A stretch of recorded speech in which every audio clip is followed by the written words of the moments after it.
аралық ми латынша денцефалон деп аталады. Аралық ми екі бөлімнен тұрады.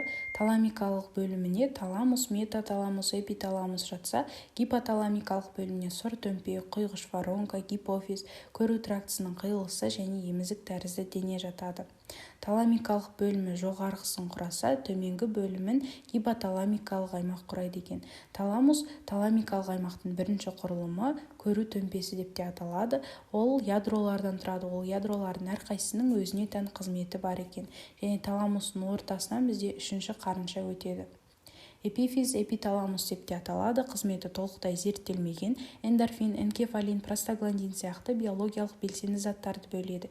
Ішкі биологиялық сағат деп те атаймыз. Ол организмдегі процестердің, механизмдердің ритмін реттеуге жауапты құрылым болып табылады.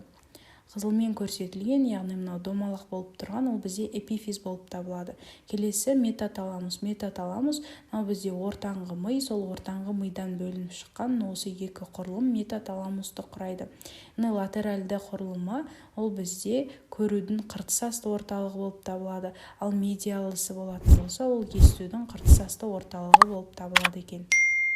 Гипоталамикалық аймақ. Гипоталамикалық аймақ та таламикалық аймақ сияқты. Гипоталамус бөлімі неше түрлі ядролардан құралған. Біріншісі ол бізде сұр төмпе деп аталса, бізде воронка, яғни олардың барлығы бірігіп гипоталамусты құрап отыр, және ол жерде жаңағыдай ядролар орналасқан. Емізік тәрізінен де көру трактісінің қиылысы болып табылады. Және ең соңғы гипофиз құрылымы.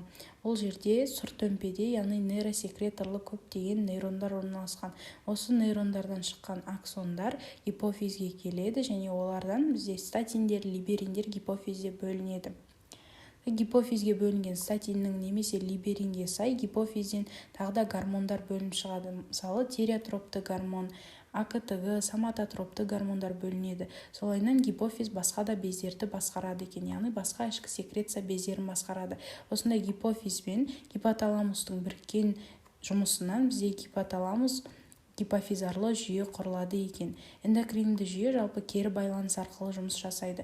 Мысалға алатын болса, қалқанша безінен бөлінетін гормондардың деңгейі қанда азайса, гипоталамустағы жаңағыдай нейросекреторлы клеткалар оны сезеді. Солай ол клеткалардан шығатын аксондар гипофизге барады. Солайынан мысалы қалқанша безден бөлінетін гормон азаятын болса, либерин бөледі, ары қарай гипофизден ТТГ бөлінеді, сол ТТГ қалқанша безіне барып, Т3 және Т4 сияқты қалқанша без гормондарының деңгейін арттырады екен.